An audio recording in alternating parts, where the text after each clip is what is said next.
Nos dirigiremos al Señor. Padre y Señor, gracias porque después de unos días de trabajo podemos entrar en el Santo Sábado. Ayúdanos a recrearnos, a gozarnos en este día y a empezarlo con nuestra mente puesta en tus palabras. Que es el nombre de Jesús que te lo pedimos. Amén. Bueno, bienvenidos al sábado, a la casa del Señor. Y bueno, pues vamos a tener unos momentos de meditación con Israel en el que poco a poco nos vamos introduciendo en estas horas tan especiales para nosotros.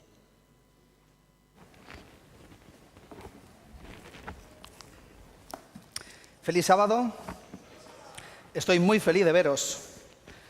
Y yo sé que también estáis contentos de verme a mí. ¿O no? Bueno, creo que hay algunas miradas por aquí que no están totalmente de acuerdo conmigo, pero yo sí me alegro de veros a todos. Entiendo que hay poquita gente hoy porque, bueno, pues los viajes, esto es una iglesia de gente viajera que se mueve mucho por España, por Europa, pero bueno, la reflexión, mis hermanos, y mi deseo en esta noche es que me gustaría compartir con vosotros sencillamente qué es lo que sucede cuando alguien tiene un encuentro personal con Jesús. ¿Qué es lo que ocurre cuando una persona tiene un encuentro personal con Jesús? Mira, con la gente que hablo, incluso cristianos, tienen conceptos de la Biblia diferente. Algunos creen que la Biblia es un guía, un mapa.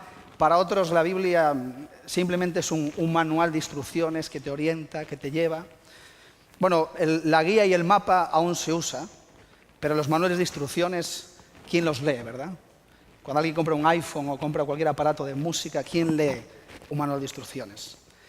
Sea cual sea, desde luego mi opinión es que la Biblia es mucho más que una guía o un mapa o un manual de instrucciones. La Biblia tiene que ver con una revelación, tiene que ver en el que Dios busca al ser humano para encontrarse con él y poder mostrarle realmente quién es Dios y qué quiere hacer con el hombre. ¿Estáis de acuerdo o no? Desde luego yo nunca estaría aquí,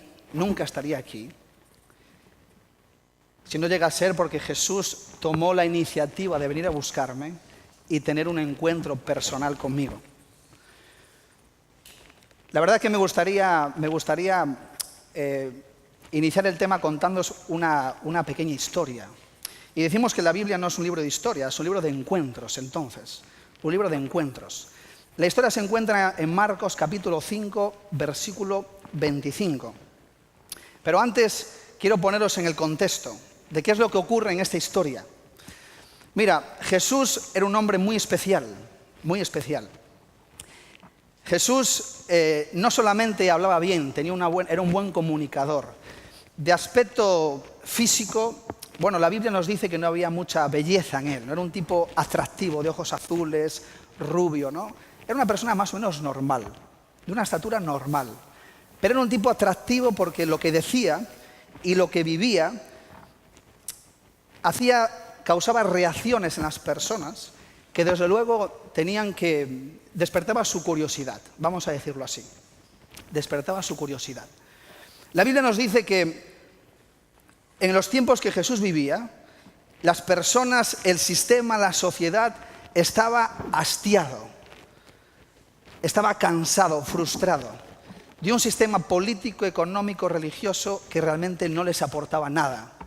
Incluso la religión no trascendía a las personas. Había tanta corrupción que las personas estaban hartas, cansadas. Y Gálatas 4:4 dice que, llegado el momento del tiempo, Dios envió a su Hijo para un momento oportuno, unas circunstancias específicas, y en una sociedad que prácticamente estaba aburrida, vamos a decirlo así.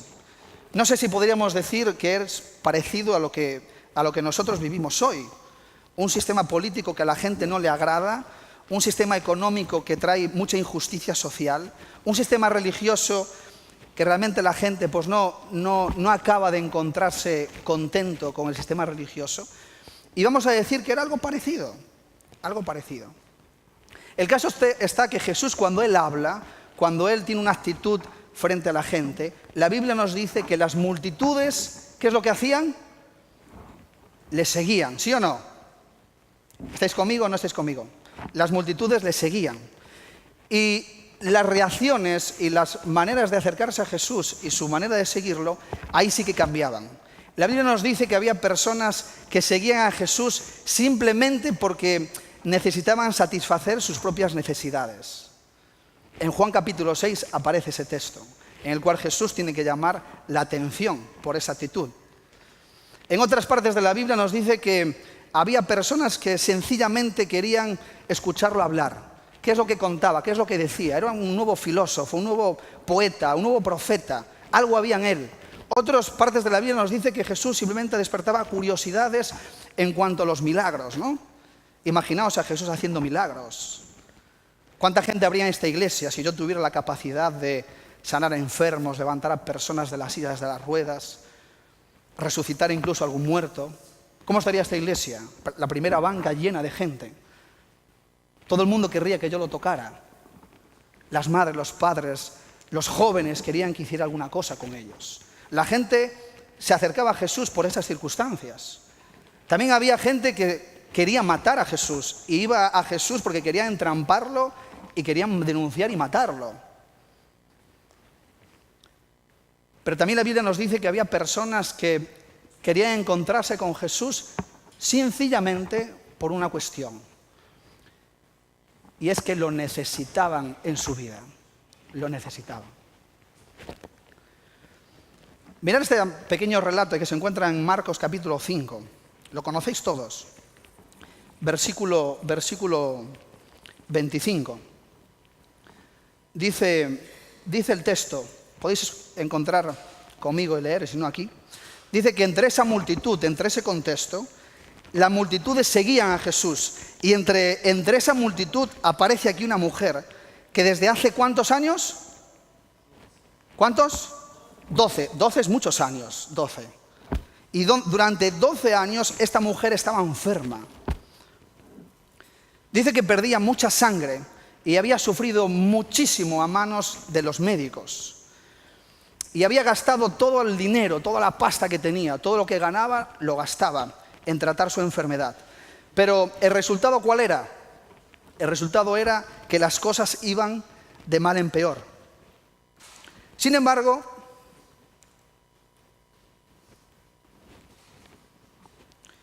ahora, cuando oyó hablar de Jesús, esta mujer se le acercó, ¿por dónde? Por detrás, ¿verdad? Y dice que la gente le agolpaba, que trataba era muy difícil acceder a Jesús porque había muchísima gente. Pero ella solamente tenía un pensamiento, y ese pensamiento que ella tenía era: solamente con que toque el manto de Jesús, yo seré sana de mi enfermedad. Ese era el impulso, la motivación que ella tenía. Veía a Jesús, había escuchado hablar de él, y entonces dijo: entonces si él hace estas cosas y la gente dice lo que hace, yo voy a depositar mi confianza en Jesús y voy a ir tras él. Y solamente con que toque su manto, yo quedaré sana. Y así fue. Tocó el manto de Jesús y entonces sintió dentro que su cuerpo estaba libre de la enfermedad. Y Jesús, dándose cuenta de que había salido poder de él, porque había sido un toque especial, hizo una pregunta un poco absurda. ¿Quién me ha tocado la ropa, no? Entre tanta multitud, ¿quién me ha tocado la ropa? Entonces sus discípulos le dijeron: ¿pero qué dices, hombre? ¿Pero qué estás hablando? ¿Cómo vas a preguntar eso? Con lo profeta que tú eres, con lo inteligente que tú eres y lo sabio, ¿qué tipo de pregunta es esta? Pero Jesús, mirando a su alrededor para ver quién lo había tocado, dice que la mujer, temblando ¿de qué? Temblando de miedo y sabiendo lo que le había pasado, se arrodilló delante de él, se arrodilló delante de Jesús y le contó todo lo que le había sucedido. Entonces Jesús le dijo algo muy interesante, y aquí voy a entrar. Hija, ¿por tu qué? Por tu fe has sido sanada.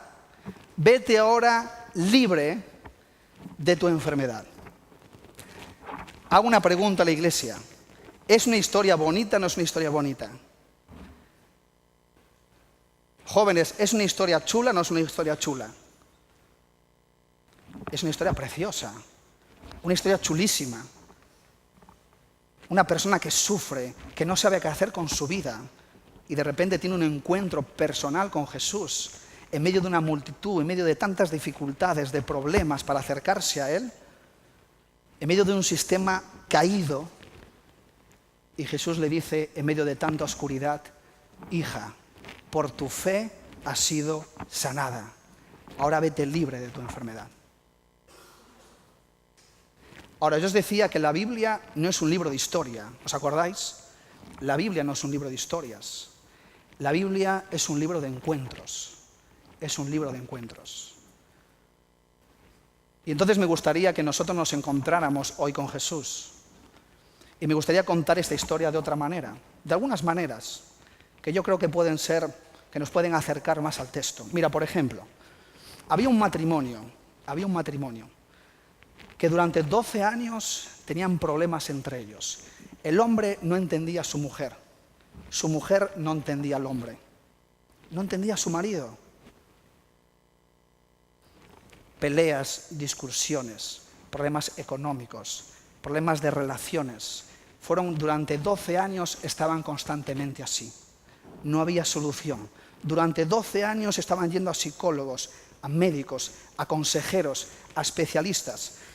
Y por más que lo intentaban, porque lo intentaban, ponían su disposición, ambos, no había solución. Pero un día escucharon hablar de Jesús. Y en Jesús pudieron solucionar sus problemas. Y Jesús les dijo así: hijos, por vuestra fe, vuestro matrimonio se puede arreglar. Yo lo he arreglado, iros ahora en paz. Otra historia podría ser un adolescente de 16 años, vamos a poner. 16 años. Desde los 12 años, este adolescente había recibido bullying en su colegio. Tremendo el bullying, ¿verdad? Además, hablo aquí en un colegio. Algo terrible. Una persona especial, quizás introvertida, una persona que cristiana o no, una persona que, estudiosa, los compañeros pues se burlan de él, se ríen de ella, no lo aceptan, lo aíslan. Esta persona le duele el corazón, cada día que va al colegio es una pesadilla.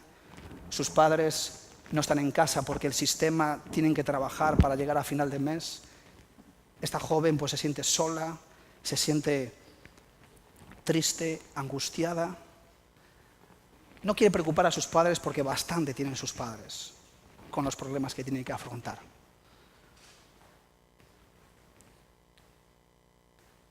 Ya tiene 16 años y psicológicamente está afectada. Ha sufrido mucho. Sin embargo, un día escucha hablar de Jesús. Y va a Jesús y le cuenta. Y Jesús le dice así: tú estás sanada. Todos los problemas que tú tienes, toda la angustia, la frustración, la decepción, se han acabado aquí. Continúa, firme y adelante, quedas libre, vete en paz. Otra historia sería, es que se me ocurren historias. Ese joven de 30 y tantos años que durante su adolescencia ha estado mirando pornografía constantemente. Y ahora con su edad que tiene, no es capaz de liberarse de esta adicción.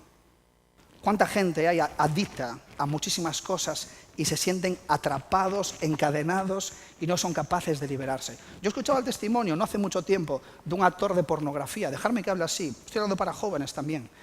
Y él decía así: lo que yo daría, lo daría todo por soltar las cadenas que me apretan, que me tienen prendido de esta adicción que no soy capaz de soltarme. Lo que yo daría por sentir el cariño y el calor de esa primera novia que tenía cuando cumplí los 16 años. Lo que yo daría.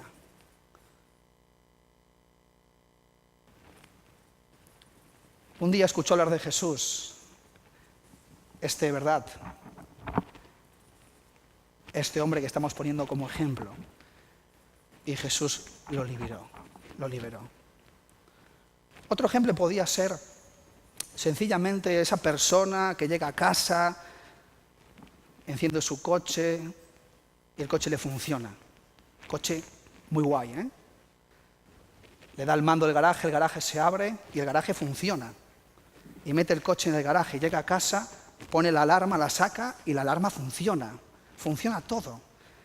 Se va a pegar una ducha y el agua caliente, hay agua caliente también está funcionando. Va a la nevera, tiene comida, pide una pizza, tiene dinero, su trabajo es todo estable, lo tiene todo. No le falta nada. Sin embargo, dentro de su corazón siente un vacío profundo de necesidad de algo más allá que no consiguen o a pesar de teniéndolo todo. ¿Sabéis? El Instituto Nacional de Estadística en el año 2014 sacó los datos de España. 4.000 personas, más de 4.000 personas se quitan la vida aquí en España al año porque no sienten necesidad de seguir viviendo. No quieren seguir viviendo, están hartos de su vida. Y muchos de ellos no les falta nada. No les falta nada. Ahora yo hago una pregunta y decidme, cualquiera de nosotros, podríamos ser el protagonista de cualquiera de estas historias y otras muchas más. Cualquiera de nosotros. Problemas personales, problemas de matrimonio, problemas de dinero, problemas de trabajo, problemas de aburrimiento en el trabajo, estar 10 horas en un trabajo que no te gusta, compartir la vida con una persona que no soportas, compañeros de trabajo que no tienes ganas ni de aguantarlos, estar escuchando todo el día tonterías de gente que por ti les darías una patada y los mandarías a la China. 1000 y una cosas. 1000 y una cosas podía ser. Ahora, la pregunta, ¿cuál es aquí la palabra clave de esta mujer, de este texto? La palabra clave. ¿Por ahí escuché? Fe. ¿Estáis de acuerdo o no? La fe. La fe fue la que le motivó a esta mujer a ir a Jesús. La motivación fue la fe. La fe fue la seguridad, la certeza, la convicción. Bueno, espero que, a lo mejor no. La certeza, la convicción de que Jesús podía librarla de esa angustia que ella tenía.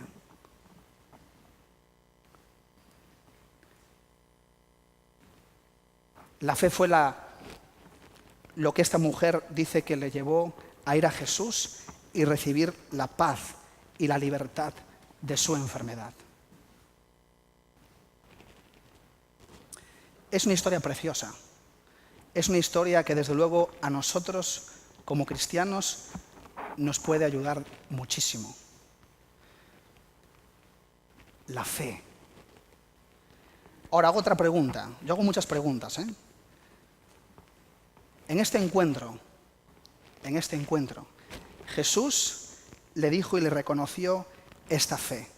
Esta mujer hizo una declaración de fe yendo hacia Jesús, ¿sí o no? Hizo una declaración de fe. Reconoció que Jesús podía liberarla y entonces fue. Y si hablamos que la Biblia es un libro de encuentros, yo pregunto, ¿cómo hoy en día uno tiene un encuentro personal con Jesús? Mira, yo no voy a ser sensacionalista, primero porque no me gusta y segundo porque la Biblia no habla nada de esto. ¿En cuanto a qué? Esta mujer quedó libre de su enfermedad, hizo un milagro Jesús. Ahora, hay muchísimas personas hoy en día que van a buscar a Jesús porque están enfermas o porque tienen problemas y su situación no cambia mucho. Jesús los milagros los hace cuando Él quiere, como Él quiere y con quien Él quiere. Así. Hay muchas veces que uno va a Jesús y la situación no cambia, las circunstancias no cambian. Pero sí que Jesús te permite y te regala la bendición y la capacidad, que luego voy a hablar después, para que tú puedas afrontar las circunstancias. Y eso para mí lo cambia todo. Cuando uno va a Jesús, Jesús dice que resucitó a algunos muertos. Yo no conozco a ninguna persona en esta época que haya resucitado. Muchísimas personas van a Jesús, incluso nosotros ungimos a veces a los enfermos y esas personas pues al final terminan con su vida y acaban muertas, con la esperanza, ¿verdad?, de la resurrección. Sin embargo, la motivación de que nosotros vamos a Jesús, ¿cuál es? ¿Cómo una persona hoy en día tiene un encuentro personal con Jesús? Porque físicamente nosotros no lo vemos. Físicamente nosotros no lo vemos andar, ¿verdad?, por los pueblos vecinos y vamos a Él para tocar su manto. ¿Cómo yo como cristiano puedo tener un encuentro personal con Jesús? Esa es la pregunta de este tema. Mira, a mí me gusta muchísimo el mar. Me gusta bañarme en el mar por la mañana, tarde, noche, cuando sea. Me encanta el mar. Si queréis algún día ver un mar bonito, ir a La Coruña. Aunque yo sé que vosotros aquí tenéis un mar muy chulo. Pero el mar de aquí está demasiado caliente, hermanos. Yo me meto aquí en el mar y esto parece la bañera de mi casa. Y la gente mete el dedo y dice, uy, qué fría, ¿no? El mar de Coruña es bonito, transparente, precioso. Incluso hay delfines. Pues una tarde estaba yo paseando por la playa después del trabajo, dándome un baño estupendo. Y cuando iba así andando, hacia el final es todo montaña, ¿no? La montaña y luego el mar. Y entonces, así a lo lejos, escuché una voz pidiendo ayuda, pidiendo ayuda. Y entonces yo me detuve así, miré hacia el fondo y de repente pues vi allí un muchacho en medio de las olas que se estaba ahogando. Eso pasa muchas veces allí en ese mar. Ese es el problema del mar de Coruña, pero no os preocupéis. Eso me alegro haberlo dicho, no vaya a ser que os acordáis de mí cuando estéis bañando, porque allí hay como una línea imaginaria que cuando tú la pasas a pocos metros de la orilla, hay tantísima corriente hacia adentro que no te permite salir. Y muchos turistas van allí y se bañan y van nadando como si fuera allí el lago de Entrepeñas y no son capaces de volver. Y muchísima gente fuera del tiempo del verano se ahoga. Tiene mucha fuerza el mar allí. Y entonces, pues de repente yo vi a este muchacho y como yo sé lo que pasa si uno se tira a por él, pues traté de buscar ayuda rápidamente. Cuando estaba buscando ayuda, vi un hombre corriendo muy rápido, que yo pensaba que era el jefe de los socorristas, pero resulta que era su padre. Así que imaginar la situación del padre allí desesperado, tumbado de rodillas, gritando al cielo, ¿no? Y entonces resulta que había allí un amigo mío del colegio que estaba allí con unas chicas hablando, ¿verdad?, relacionándose, era un buen español trabajando, haciendo horas extras, y él era socorrista. Y resulta que yo le digo, mira lo que está pasando allí, vente rápido. Y él tenía unas aletas, y con aletas sí que puedes entrar. Entonces, cuando lo vi meterse hacia el mar rápidamente en busca del muchacho, el muchacho prácticamente estaba ya para hundirse, pues lo vemos que en vez de agarrar al muchacho y quitarlo para afuera, se pone a hablar con él. Y desde fuera nosotros, pero desgraciado, ¿qué estás haciendo? Pero agarra al muchacho y sácalo fuera. Y así pasa un rato, hasta que este chico medio se hunde. Y cuando medio se hunde, este entonces lo agarra y lo saca fuera. Y cuando llega a la playa, el padre allí, el hijo abrazándose allí llorando, ¿no? Pues yo le pregunté que por qué había hecho eso. ¿Por qué tuvo que esperar para que este se hundiera en vez de agarrarlo antes? Y entonces me dijo, mira, cuando nosotros vamos a agarrar a la gente que está ahogada, la mayoría de las veces se tiran encima de nosotros y nos podemos ahogar los dos. Incluso alguna vez hemos tenido que pegarle a alguno para que se tranquilizara. Entonces muchas veces tenemos que dejar que se ahoguen, entendedme, que se cansen tanto de patalear para que nosotros podamos sacarlo. Y entonces, mientras preparaba esta reflexión, me acordé de esa historia, porque esto tiene que ver mucho con esta mujer y con todas las historias que hemos contado aquí hoy y sobre todo con todos nosotros. ¿Cómo se tiene un encuentro personal con Jesús? ¿Cómo uno puede vivir una vida cristiana práctica? Muchas veces nosotros tratamos de patalear en la vida y tratamos de pedirle al Señor fuerza y ánimo, que nos dé el poder para poder afrontar las cosas. Pero sabéis, la Biblia no enseña eso. La Biblia no dice que lo que Jesús vino a hacer a este mundo fue para darte a ti el poder para que afrontes las circunstancias de tu vida. Nosotros somos seres humanos caídos y el pecado que nosotros llevamos dentro nos impide ni tan siquiera cumplir ni la más mínima parte de un mandamiento.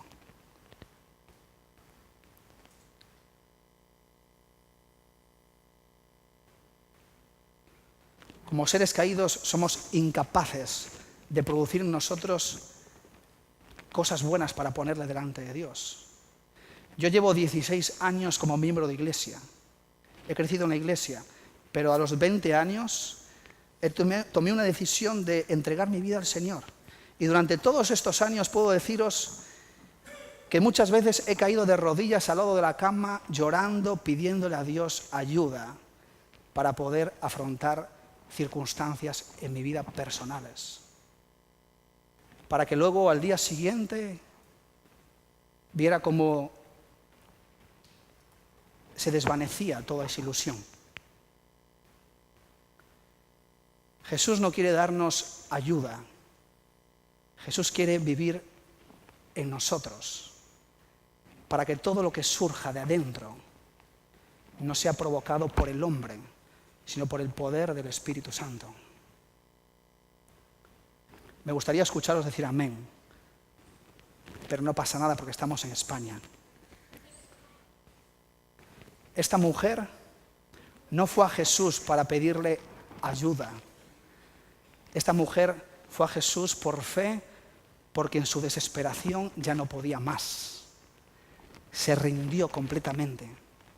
Y entonces yo me di cuenta que la batalla de la fe, no se trata de lucha. No se trata que yo luche con las armas de Dios, sino se trata de entrega, de descanso, de poder decirle al Señor, tómame, Dios mío.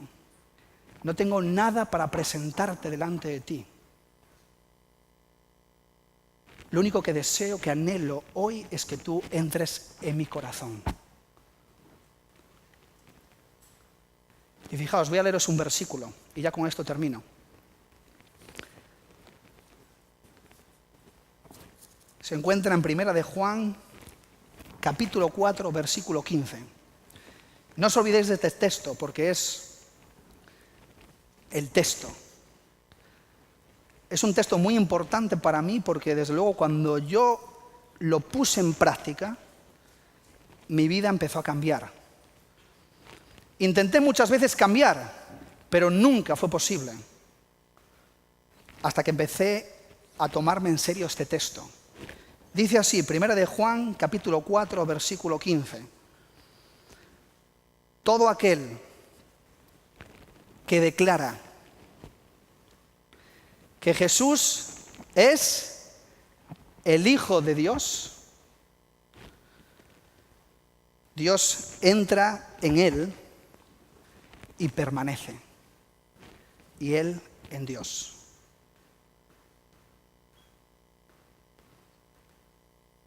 Las declaraciones de fe a Jesús, reconocer que Jesús es el Hijo de Dios, puede parecer que es algo absurdo.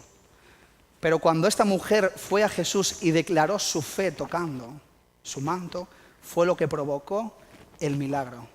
Cuando yo declaro que Jesús es el Hijo de Dios, dice la Biblia que Dios entra en mí. Y dice Primera de Corintios capítulo 12 que nadie es capaz de hacer esto. Nadie es capaz de declarar con fe que Jesús es el Hijo de Dios si no es por el Espíritu Santo. No es por mí, es el Espíritu Santo que me lleva a declarar que Jesús es el Hijo de Dios. Y cuando yo declaro que Jesús es el Hijo de Dios, Dios entra en mí porque yo le doy autorización para que Él haga su obra. ¿Me entendéis lo que quiero decir o no? Mira, en 1888, en el congreso que hubo muy famoso de la justificación por la fe, ¿os acordáis, no? En Minneapolis. Un congreso que provocó muchísimas reacciones, muchísimas convulsiones entre jóvenes y algunos adultos que se creían que A veces los jóvenes se creen que lo saben todo, pero también hay adultos que se creen que lo saben todo. A veces porque uno sea pastor y lleva 50 años no le da derecho a creer que ya lo sabe todo. Uno tiene que aprender siempre a aprender. Y allí hubo muchos problemas y muchos conflictos de que unos jóvenes pastores que estaban tratando de exponer algunos temas, fijaos, en 1888, estamos hablando, bastantes años ya de la iglesia, pues resulta que ellos llevaron un mensaje allí delante de toda la iglesia sobre la justificación por la fe. Pero realmente no fue el conflicto ese, porque la justificación por la fe, en la iglesia ya se creía en él. Ya se creía en la justificación por la fe. Por favor, hace tiempo se creía. Lo que pasa es que mucha gente entendía que la justificación por la fe era un problema de que cuando yo voy a Dios y Dios me presento delante de Él y le digo, Señor, perdóname, cuídame, abrázame, pues entonces todo lo que me ocurre a mí desde ese momento hacia atrás queda resuelto. Y sin embargo, desde el mismo momento que tú le declaras a Dios eso, en adelante es un problema tuyo. Por mañana te levantas y dices, Señor, protégeme, cuídame, perdóname, ahí sí, hasta ahí está todo ok. Pero de aquí en adelante tú tienes que afrontar el día solo, con el poder de Dios, tienes que pedirle a Dios el poder. Y estos chicos dijeron que eso no es así. Al menos propusieron que eso no era así y llevaron una exposición, una nueva manera de enfocar el texto bíblico, diciendo que no, que la justificación por la fe no era solamente un poder que cuando Jesús te justificaba, te declaraba justo, te enderezaba, y que Dios te veía a ti tal y como ve a Jesús, el pasado quedaba, digamos, perdonado, sino que también el presente se producía una obra de transformación. Y eso produjo muchísimas convulsiones en la iglesia, hasta el día de hoy. Los temas de la naturaleza de Cristo, de la obra de Cristo, del pecado, son temas que en la iglesia hay que seguir hablando de ellos, pero causan convulsiones. Por cierto, en Sagunto, el día 26 y 27, vamos a tratar unos temas de cristología sobre la naturaleza de Jesús. Estáis invitados. Es una pequeña publicidad.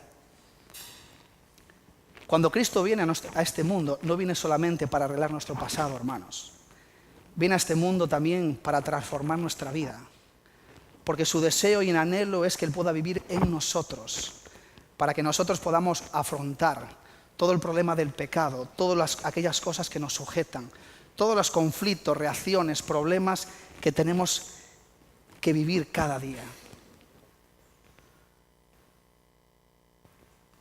Por eso Pablo en Gálatas 2:20 no dijo así, ya no vivo yo, sino que Cristo ahora vive en mí. Y entonces ahora las cosas son de otra manera. Este mensaje de la mujer de la fe es un mensaje precioso para nosotros, porque esta mujer tuvo que seguir afrontando toda una vida. No se terminó aquí la historia. El encuentro con Jesús, cuando yo declaro que Jesús es el Hijo de Dios, cae una bomba del cielo en mi corazón. Y cuando Pablo dice en Romanos 8, ¿quién me puede separar a mí entonces del amor de Cristo? Ni la enfermedad, ni la muerte, ni el dolor, ni el sufrimiento. Obviamente es porque Cristo en mí puede hacerme que yo pueda afrontar todo. Este es el Evangelio, mis hermanos. Y yo creo que nosotros como iglesia adventista es necesario que nosotros tengamos un reencuentro con Jesús. Si no vivimos el poder del Evangelio, no es porque el poder no esté, sino es porque a lo mejor somos capaces de salir todos los días al mundo sin ni siquiera contar con Jesús. Sí como creencia, sí como doctrina, pero no como experiencia. Cuando el Espíritu Santo entra en la vida de una persona, a mí que me digan lo que quiera, pero según la Biblia, las personas no quedan iguales. Se produce un cambio de pasado, de presente y también para el futuro. Y cuando esta mujer tuvo que declarar su fe en Jesús, al día siguiente también tuvo que hacerlo. Y al otro día también tuvo que hacerlo. Y así durante todos los días de su vida. Porque cuando uno deja de declarar que Jesús es el Hijo de Dios, de alguna manera está menospreciando lo que Cristo vino a hacer a este mundo, que fue morir por ti y por mí, para que nosotros fuéramos salvos, no solamente cuando Cristo viniera, sino también hoy, Hoy es el día de salvación. Cristo Jesús, la esperanza de gloria. Yo pregunto, y termino, ¿alguno que está aquí le gustaría declarar que Jesús es el Hijo de Dios en oración conmigo ahí donde estáis? ¿Le gustaría declarar que Jesús es nuestro Salvador? ¿Sí? Vamos a orar entonces. Os invito a ponernos de pie y terminamos con una oración. Nuestro buen Dios, gracias te damos porque tú lo haces todo en nosotros. Porque aunque somos incapaces y estamos destituidos de tu gloria, aun siendo como somos, tú insistes constantemente por obrar en nuestras vidas. Tú sabes cada uno el corazón que hay aquí en esta sala.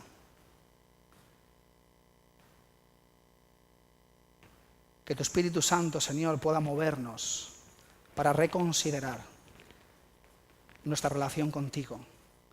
Que si hay algo que está separando, que tú puedas eliminar esa barrera, para que nosotros podamos declarar con fe que tú eres el Hijo de Dios.